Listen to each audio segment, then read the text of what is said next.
मंत्री केटीआर ने केंद्र सरकार से तेलंगाना की 4 कोयला खदानों को नीलामी से बाहर रखने की मांग की है और वे कोयला खदानों का निजीकरण करने के बजाय सिंगरेनी को आवंटित करना चाहते हैं। केटीआर ने कहा, तमिलनाडु की 3 लिग्नाइट खदानों को नीलामी से बाहर रखा गया है। इतना ट्वीट करते हुए उन्होंने पोस्ट के साथ अंग्रेजी मीडिया की लिखी खबर को अटैच किया। केंद्र तमिलनाडु की खदानों को नीलामी सूची से हटा रहा है। केटीआर ने पूछा, एक ही देश में राज्यों के लिए अलग अलग नियम क्यों है? केंद्र ने एक बार फिर साफ कर दिया है, किसी भी सरकारी या किसी भी निजी कंपनी को नीलामी में टेंडर दाखिल करना होगा। राज्य सरकार की ये मांग है कि इसे स्वेच्छा से सिंगरेनी को आवंटित किया जाए। इसलिए तेलंगाना सहित विभिन्न राज्यों में 101 कोयला खदानों की नीलामी के लिए पिछले महीने की 29 तारीख को एक अधिसूचना जारी की है। केंद्रीय कोयला विभाग ने हाल ही में एक और अधिसूचना जारी की है। इस महीने की 12 तारीख को प्री बिड मीटिंग आयोजित की जाएगी। इच्छुक सरकारी या निजी कंपनियों को इसमें भाग लेना चाहिए और टेंडर प्रक्रिया का विवरण जानना चाहिए। राज्य की शिक्षा मंत्री सबिता इंद्रा रेड्डी ने प्रधानमंत्री मोदी से सवाल किया है कि उन्होंने ITIR परियोजना को अलग क्यों रखा, जो रंगारेड्डी की रूपरेखा बदल देगी। मंत्री ने यह दावा किया है कि मोदी ने अपने बंटवारे के वादों को पूरा नहीं किया और राजनीतिक भाषण देकर चले गए हैं। शादनगर विधायक अजय यादव के नेतृत्व में आयोजित BRS पार्टी की भावना बैठक में जिला पार्टी प्रभारी MLC रमना के साथ सबिता इंद्रा रेड्डी ने शिरकत की है। मंत्री केंद्र सरकार की नीतियों से नाराज है। उन्होंने आलोचना की कि अगर देश का प्रधानमंत्री आएगा तो लोगों को उम्मीद होगी राज्य का कुछ अच्छा होगा, लेकिन ऐसा कुछ नहीं है। उन्होंने कहा कि अलग राज्य का दर्जा हासिल करने वाले CM KCR जहां तेलंगाना को विकास की राह पर ले जा रहे हैं, वही केंद्र राज्य के साथ भेदभाव कर रहा है। मिशन भागीरथ, मिशन काकतिया, 24 घंटे बिजली, कल्याण लक्ष्मी, शादी मुबारक, दलित बंधु, ऋतु बीमा, KCR किट, आदिवासियों को 10% आरक्षण, मछुआरों को मछली भ्रूण का वितरण। सबिता इंद्रा रेड्डी ने कहा, तेलंगाना में सभी वर्गों के लिए न्याय मिलेगा। मंत्री हरीश राव ने भारतीय प्रधानमंत्री मोदी की आलोचना की है। हरीश राव ने ट्वीट किया कि पेट में जहर होने के कारण मोदी तेलंगाना आए हैं। मंत्री ने कहा, प्रधानमंत्री का पूरा भाषण सच्चाई से कोसों दूर है। आसरा, पेंशन और ऋतुबंधु लाभार्थियों के खातों में जमा किए जा रहे हैं। मोदी शेखी बगार रहे हैं और उनकी वजह से DBT शुरू हुआ है। ऋतुबंधु की नकल करो तो PM किसान बन जाते हैं। हरीश राव ने पूछा कि ऋतुबंधु की तुलना में PM किसान सहायता कितनी है। मंत्री हरीश राव ने ट्विटर पर कहा कि प्रधानमंत्री का ये कहना हास्यास्पद है, राज्य सरकार केंद्र को योगदान नहीं दे रही है। दरअसल मंत्री हरीश राव ने ट्विटर पर अपना गुस्सा जाहिर करते हुए कहा कि यह स्थिति उलट गई है। प्रधानमंत्री नरेंद्र मोदी हैदराबाद का दौरा किया है। वे दिल्ली से निकले और 11:30 बजे बीकमपेट एयरपोर्ट पहुंचे हैं। तेलंगाना सरकार की ओर से मंत्री तलसानी श्रीनिवास यादव ने उनका स्वागत किया। राज्यपाल तमिलिसाई, केंद्रीय मंत्री किशन रेड्डी, भाजपा के राज्य प्रमुख पंडित संजय कुमार और अन्य ने मोदी का गर्मजोशी से स्वागत किया है। महान क्रांतिकारियों की धरती तेलंगाना को मेरा शत शत प्रणाम। आज मुझे तेलंगाना के विकास को और गति देने का पुनः सौभाग्य मिला। थोड़ी देर पहले ही तेलंगाना आंध्र प्रदेश को जोड़ने वाली एक और वंदे भारत ट्रेन को हरी झंडी दिखाई गई। यह तेलंगाना आंध्रा की दूसरी वंदे भारत एक्सप्रेस है। आज ही माननीय प्रधानमंत्री जी सिकंदराबाद स्टेशन को वर्ल्ड क्लास बनाने का प्रोजेक्ट का शिलान्यास कर रहे हैं। आज ही साथ माननीय प्रधानमंत्री जी सिकंदराबाद से महबूब नगर के बीच 13 नई MMTS सर्विसेज को भी फ्लैग ऑफ करेंगे। हमारे जितने भी कामगार भाई हैं, जितने भी मिडिल क्लास ऑफिस गोअर्स, आप सबके लिए बहुत बड़ी सौगात है। ये प्रधानमंत्री श्री नरेंद्र मोदी जी ने पिछले 9 वर्षों में रेलवे को पूरी तरह से ट्रांसफॉर्म करने का संकल्प लिया है। आपके विजन में कई सारे आयाम हैं। World class railway station, world class trains, नई ट्रैक्स, इलेक्ट्रिफिकेशन, हर एक एस्पेक्ट रेलवे का सुधर रहा है। भाजपा नेताओं ने इस बात पर प्रसन्नता व्यक्त की है कि भाजपा सरकार तेलंगाना के विकास के लिए हर तरह से सहयोग कर रही है। उन्होंने तेलंगाना में वंदे भारत ट्रेनों की शुरुआत पर प्रसन्नता व्यक्त की है। मोदी सरकार राज्य की हर संभव मदद कर रही है और बीआरएस सरकार झूठा प्रचार कर रही है। मंत्री तलसानी श्रीनिवास यादव ने पूछा कि केंद्र ने राज्य के विकास में बाधा डालने के सिवाय उसे क्या दिया है। उन्होंने कहा, पीएम को तेलंगाना से कोई प्यार नहीं है और यह राज्य के गठन पर उनकी पिछली टिप्पणियों से जाहिर होता है। उन्होंने सवाल किया, मोदी कितनी बार वंदे भारत ट्रेन शुरू करेंगे? क्या मोदी को भ्रष्ट खानदानी राज की बात करने का हक है? मंत्री श्रीनिवास गौड़ ने इनसे इनकार किया है। क्या बीजेपी में परिवारवाद नहीं है? अगर भाजपा के मुख्यमंत्री भ्रष्टाचार में शामिल है तो जांच क्यों नहीं होती है? मोदी कहना चाहते हैं कि तेलंगाना इसमें पीछे है। क्या आपने तेलंगाना को एक भी मेडिकल कॉलेज दिया है? कोई भी राष्ट्रीय राजमार्ग आएगा? मोदी ने कहा, इसमें कौन सी बड़ी बात है, फिर इसमें विलंब क्यों हो रहा है? मंत्री अराबेली दयाकर राव ने प्रधानमंत्री नरेंद्र मोदी पर तीखी टिप्पणी की और ये कहते हुए कोई राज्य सरकार नहीं है, मोदी ने तेलंगाना के विकास के लिए क्या किया है? एटका वाइस उन्होंने पूछा, एपी विभाजन अधिनियम के तहत तेलंगाना को दिए गए आश्वासन का क्या हुआ है? उन्होंने कहा, तेलंगाना के साथ अन्याय करने वाले मोदी के साथ राज्य सरकार कैसे सहयोग करेगी? पीसीसी चीफ रेवंत रेड्डी ने मंत्री केटीआर द्वारा उन्हें भेजे गए कानूनी नोटिस पर कड़ी प्रतिक्रिया दी है। कानूनी नोटिस के साथ साथ उन्होंने कई मुद्दों पर जवाब देकर पलटवार किया। रेवंत रेड्डी ने चेतावनी दी, कानूनी नोटिस वापस नहीं लेने पर आपराधिक कार्रवाई की जाएगी। उन्होंने कहा, टीएसपीएससी के मामले में वे बेरोजगारों की तरफ से बोले हैं। सरकार प्रतिष्ठित अंबेडकर प्रतिमा के साथ तेलंगाना सचिवालय का उद्घाटन करने की तैयारी कर रही है और इन दो बेहतरीन समारोह को भव्य तरीके से आयोजित करने के लिए सभी इंतजाम किए जा रहे हैं। इस महीने की 14 तारीख को अंबेडकर की 125 फीट ऊंची प्रतिमा का अनावरण होगा और 30 तारीख को doctor B R Ambedkar Telangana सचिवालय को देश के लोगों आंगतों को शासन प्रशासन को उपलब्ध कराया जाएगा।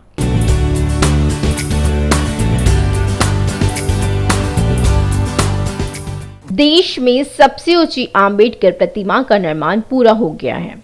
इस संरचना को बनाने में 7 साल लगे, जो भारत के लिए एक बेंचमार्क के रूप में खड़ा है। 2016 में सीएम ने घोषणा की है कि 125वीं जयंती समारोह के अवसर पर टैंक बंड के पास भारत के संविधान के संस्थापक डॉक्टर बी आर अम्बेडकर की 125 फीट ऊंची प्रतिमा स्थापित की जाएगी। तदनुसार 14 अप्रैल 2016 को एनटीआर पार्क के बगल में 11.4 एकड़ क्षेत्र में मूर्ति को स्थापित करने के लिए भूमि पूजन भी किया गया, लेकिन सरकार का लक्ष्य 14 अप्रैल 2017 तक प्रतिमा का निर्माण पूरा करने का है। हालांकि यह काम 1 साल के भीतर पूरा होना था, लेकिन विभिन्न कारणों से इसमें देरी हो रही थी। मूर्ति स्मारक के निर्माण को पूरा करने में 7 साल लग गए। आखिरकार 14 अप्रैल को अम्बेडकर की प्रतिमा का अनावरण होगा। तेलंगाना सरकार इस कार्यक्रम को बड़े स्तर पर आयोजित करने की तैयारी कर रही है।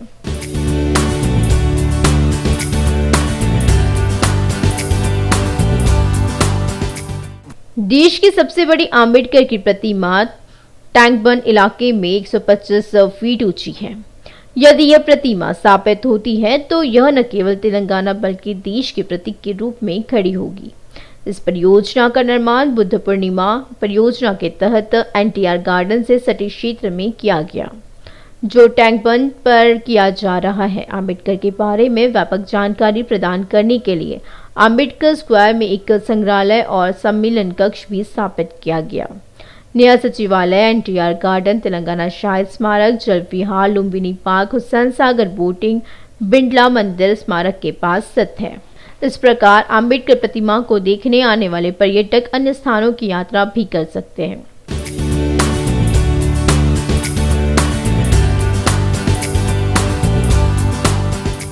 पिछले सरकार में डिप्टी सीएम कदियम श्रीहरि के नेतृत्व में मंत्री जगदीश रेड्डी, सांसद पसुनोरी और दयाकर बालका सुमन, विधायक रसामई बालकृष्ण और अरूरी रमेश की एक उपसमिति ने प्रतिमा का नमूना लेने के लिए फरवरी 2017 में चीन का दौरा किया था।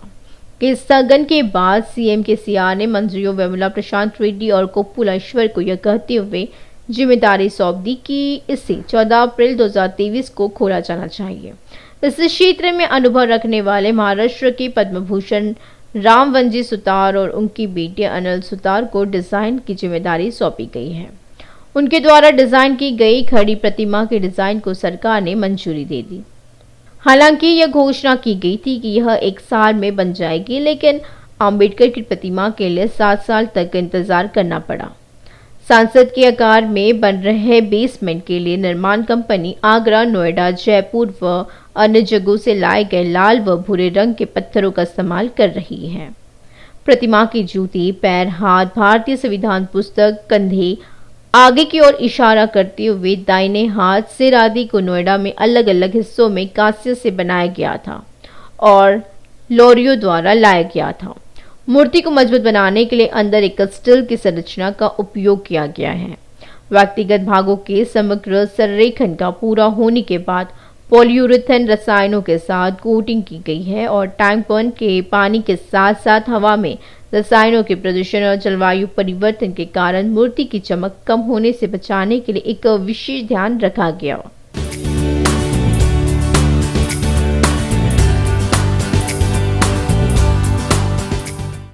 अंबेडकर की प्रतिमा के निर्माण में बहुत सावधानी बरती गई है। यहाँ तक कि सबसे भारी तूफान का सामना करने के लिए एहतियाती उपाय किए गए हैं।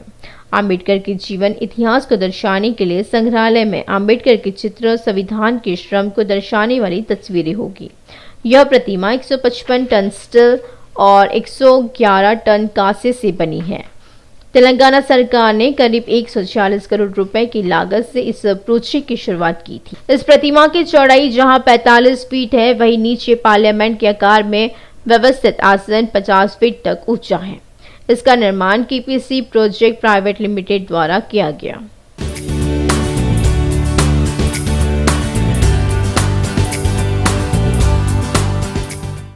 राज्य सरकार को उम्मीद है कि डॉक्टर बी.आर. आम्बेडकर की प्रतिमा तेलंगाना का एक प्रतीक होगी।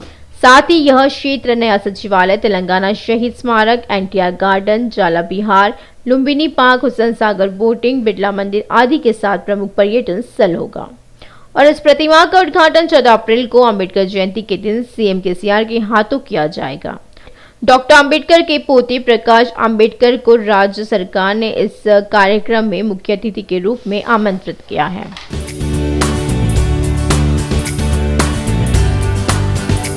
राज्य योजना आयोग के उपाध्यक्ष बोइनपल्ली विनोद कुमार ने कहा कि बीआरएस विशाखा स्टील उद्योग संरक्षण संघर्ष समिति के आंदोलन का पूरा समर्थन करेगा। विशाखापट्टनम इस्पात उद्योग संरक्षण समिति के प्रतिनिधियों ने उनसे मुलाकात की है। समिति के संयोजक राजशेखर और सह संयोजक नीरुकोंडा रामचंद्र राव ने विनोद कुमार से सीएम केसीआर को विशाखा स्टील का दौरा कराने की पहल करने को कहा है। सीएम केसीआर ने व्यक्तिगत रूप से इस्पात उद्योग का दौरा किया और उनसे उनके संघर्ष के लिए एकजुटता दिखाने को कहा। समिति के प्रतिनिधियों ने विनोद से कहा कि केंद्र की भाजपा षड्यंत्रकारी तरीके से करीब 4 लाख करोड़ रुपए की संपत्ति वाली विशाखा स्टील को नष्ट कर अदानी को सौंपने का काम कर रही है। समिति के नेताओं ने यह स्पष्ट कर दिया, विशाखापट्टनम के इस्पात उद्योग को बचाने के लिए जो कुछ भी करना होगा वह करेंगे। विनोद कुमार ने उन्हें आश्वासन दिया, वे विशाखा स्टील उद्योग संरक्षण समिति के आमंत्रित को सीएम केसीआर के ध्यान में लाएंगे। मेयर गढ़वाल विजयलक्ष्मी का कहना है कि पीरियड्स के बारे में पब्लिक में बात करने में कोई बुराई नहीं है। लड़कियों के लिए एनबीटी नगर गर्ल्स गवर्नमेंट हाई स्कूल की सलाह दी गई है। शहर की मेयर गढ़वाल विजयलक्ष्मी ने फिक्री महिला संगठन के अध्यक्ष रितु शाह के साथ सैनिटरी पैड, वेडिंग मशीन और इंसेनेटर का उद्घाटन किया है। इसके बाद बच्चियों को पैड बांटे गए। लड़कियों को सलाह दी जाती है कि पीरियड्स मैनेज करने के पुराने तरीकों से दूर रहें। बदलते वक्त के साथ आप भी बदल जाए। सैनिटरी पैड का इस्तेमाल करें। व्यक्तिगत स्वच्छता पर ध्यान दें। पीरियड्स को प्राकृतिक जैविक प्रक्रिया कहा जाता है। मेयर ने स्कूल की 100 लड़कियों से कहा, पीरियड्स के साथ दर्द भी जुड़ा होता है, इससे निपटने के लिए स्कूल भी जाना चाहिए। About hygiene. All here, I see a lot of men on at all because this is a very natural thing every women or a girl goes through, right? And you must be understanding. Say yes or no? Yes, you are. And now you come up with a new machine. Don't feel embarrassed because as we are now actually this generation, we are coming forward. You know, we were very shy. We would want to but now it's become very open. You need to take care of your health health is very important. Hygiene more than anything. You eat, you wash your hands. You touch something, you wash your hands. So these are the basic things that one should understand. Apart from that, today there's a team. They are from Ficky Flow. It's an organization. It is a women Ficky Ladies organization, and Bittu is the president, the new president of this year. And then what they do is they try to help. I mean, she has taken up every year. They choose what they want to do. A president chooses what she wants to do. So this president has chosen to take up education and health. Ritu Shah ने कहा, किसी को भी periods या periods के दर्द या परेशानी के कारण स्कूल नहीं छोड़ना चाहिए। शिक्षा सबके लिए समान रूप से जरूरी है। बाद में डॉक्टर श्वेता अग्रवाल ने मानसिक धर्म, स्वच्छता और शारीरिक स्वास्थ्य के बारे में बताया। डॉक्टर श्वेता अग्रवाल का कहना है कि पीरियड्स को लेकर 3 नियमों का पालन करना होता है। एक तो सफाई को अत्यधिक महत्व देना है। दोनों हमेशा सैनिटरी पैड का इस्तेमाल करती है। लड़कियों को इस्तेमाल किए गए 3 पैड को सैनिटरी तरीके से डिस्पोज करने की हिदायत दी गई है। In her ability. Under sustain her ability, we are taking up 4 SDG goals, that are the UN SDG goals, and we will be working on sustain her goals, sustain her health, sustain her education, and sustain her culture. And under sustain her health, we are doing a lot of awareness programs on menstrual hygiene and women's mental health. And this is the launch of the women's health initiative. Zonal railway consumer committee के सदस्य हबीब सुल्तान अली का ये मानना है कि वंदे भारत ट्रेनों में नहीं रुकना चाहिए, बल्कि ट्रेनों में परोसे जाने वाले खाने पीने की गुणवत्ता में भी सुधार करना चाहिए। उन्होंने कहा, पहले की तुलना में अब रेलवे क्षेत्र में काफ़ी सुधार हुआ है। अगर ये सुधार ऐसे ही जारी रहे तो लोगों को बुलेट ट्रेन के समय तक और अधिक सुविधाएं मिलेगी। हबीब सुल्तान अली ने रूबरू के दौरान कहा कि रेलवे विभाग की प्रतिष्ठा तभी बढ़ेगी जब खाने पीने की गुणवत्ता में सुधार होगा। रंगारेड्डी जिले के गंडीपेट स्थित एसआई प्रारंभिक परीक्षा केंद्र में महिला कांस्टेबल ने अपनी ममता दिखाई है। गंडीपेट के MGIT कॉलेज सेंटर में अखिला नाम की एक परीक्षार्थी ने 2 महीने की बच्ची को गोद में उठा लिया। जब मां परीक्षा केंद्र में परीक्षा लिख रही थी, छंटी का बच्चा पुलिस वाले की गोद में था। कांस्टेबल कन्याकुमारी ड्यूटी पर है। 2 महीने की शिशु को लोरी सुनाते हुए दुलार रही थी। कन्याकुमारी ने दिखा दिया है, पुलिस न सिर्फ डंडे बरसाएगी बल्कि जरूरत पड़ने पर अपने कर्तव्यों के निर्वहन में बच्चों की मां भी बनेगी। परीक्षा संपन्न होने तक बच्ची की गोद में दुलारने वाली महिला कांस्टेबल की तारीफों के पुल बांधे जा रहे हैं।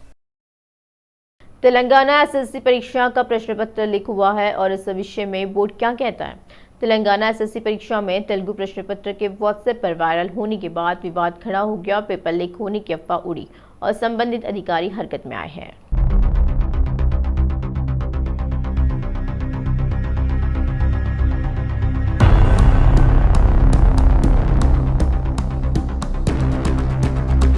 जांच करने पर पता चला है कि तांदूर हाई स्कूल में निरीक्षण ड्यूटी पर तैनात जीव विज्ञान के शिक्षक एस बदेप्पा ने सोशल मीडिया पर प्रश्न पत्र साझा किया था। उन्होंने स्कूल में कमरा नंबर 5 से अनुपस्थित रहे 2 परीक्षार्थियों के प्रश्न पत्र क्लिक किए और उन्हें एक निजी स्कूल के शिक्षक को भेज दिया। हालांकि उन्होंने प्रश्न पत्र शेयर करने के बाद डिलीट कर दिया, लेकिन यह व्हाट्सएप ग्रुपों पर वायरल हो गया।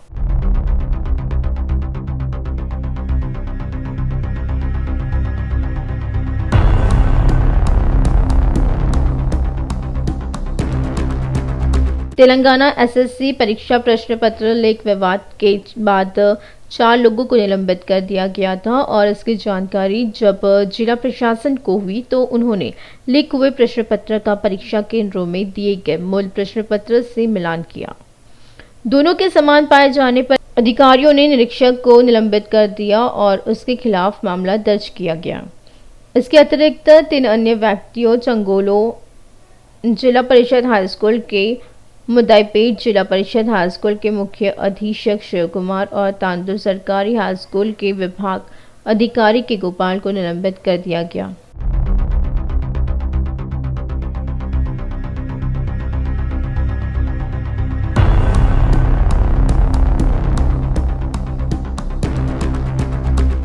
हालांकि प्रश्न पत्र सोशल मीडिया पर वायरल हो गया, लेकिन पेपर लीक होने के कोण से इससे इनकार किया गया क्योंकि इसे व्हाट्सएप पर सुबह 9:37 पर साझा किया गया था, जबकि परीक्षा सुबह 9:30 बजे शुरू हुई थी।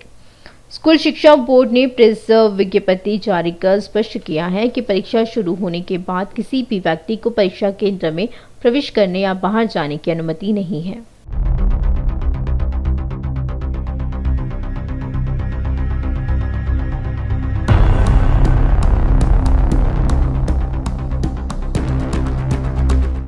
बोर्ड ने आगे पुष्टि की है कि जिला कलेक्टर ने उचित जांच के बाद निष्कर्ष निकाला है कि परीक्षा के संचालन की पवित्रता और अखंडता से समझौता नहीं किया गया है। यह अन्वेषक द्वारा कदाचार का एक व्यक्तिगत उदाहरण था। स्कूल शिक्षा निदेशक ने स्पष्ट किया कि परीक्षाएं तय कार्यक्रम के अनुसार ही कराई जाए। भाजपा नेताओं ने शिक्षा मंत्री के इस्तीफे की मांग भी की। तेलंगाना एसएससी परीक्षा के प्रश्न पत्र लीक होने के विवाद के बाद भाजपा नेता, राज्यसभा सांसद और राष्ट्रीय ओबीसी मोर्चा के अध्यक्ष के लक्ष्मण और तेलंगाना पार्टी के अध्यक्ष बंडी संजय कुमार ने शिक्षा मंत्री सबिता इंद्रा रेड्डी के इस्तीफे की मांग की है।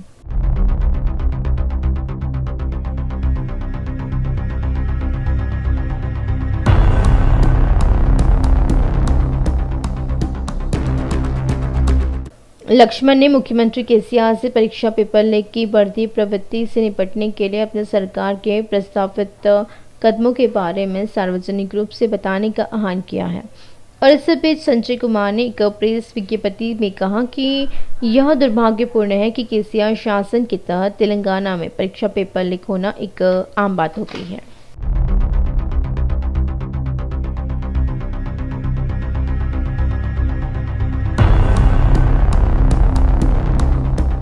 एलबी नगर के उपनगरीय इलाके में लूट खसोट और चेन स्नैचिंग करने वाले आरोपी वरिकुप्पल्ला शिव कुमार को पुलिस ने गिरफ्तार कर लिया है। अब्दुल्लापुर मीट पुलिस स्टेशन क्षेत्र के बंडराविराल में चेन स्नैचिंग का एक मामला 24 घंटे के भीतर सुलझा लिया गया। आरोपी की पहचान पोचमपल्ली के वरिकुप्पल्ला शिव कुमार के रूप में हुई है। पुलिस ने शिव कुमार के पास से 3 तोले की चेन, एक बाइक और एक मोबाइल फोन जब्त किया है और उसे रिमांड पर लेकर गई है। डीसीपी साई श्री ने कहा, उपनगरों में लोगों को सतर्क रहना चाहिए और अगर लोग 100 डायल करते हैं या स्थानीय पुलिस स्टेशन में शिकायत करती है तो आरोपी को जल्दी पकड़ा जाएगा। कुतुबुल्लापुर में भारी मात्रा में गांजा जब्त किया गया। पुलिस ने यात्री ऑटो में ले जाया जा रहा 30 किलो गांजा जब्त किया है। पुलिस जब सूचना सेंटर के पास चेकिंग कर रही थी तो संदिग्ध दिखने वाले 2 लोगों के पास से गांजा बरामद हुआ है। आरोपियों को गिरफ्तार कर उनके पास से 2 सेल फोन और 6,500 रुपए नकद बरामद किया गया है। 30 किलो गांजे के 15 बंडल पैक कर ऑटो में भरकर ले जा रहे थे। आरोपियों के खिलाफ मामला दर्ज कर रिमांड पर भेज दिया गया है। रंगारेड्डी जिले के राजेंद्र नगर कृषि महाविद्यालय में सड़क हादसा हो गया और बाइक से बचने के चक्कर में चालक ने कार को बाईं तरफ मोड़ दिया और 3 कारों से लगातार भिड़ंत हो गई। इस घटना में 5 लोग गंभीर रूप से घायल हो गए हैं। घायलों को अस्पताल पहुंचाया गया। हादसे में कार आंशिक रूप से क्षतिग्रस्त हो गई है। पुलिस ने मामला दर्ज कर लिया है और घटना की जांच कर रही है।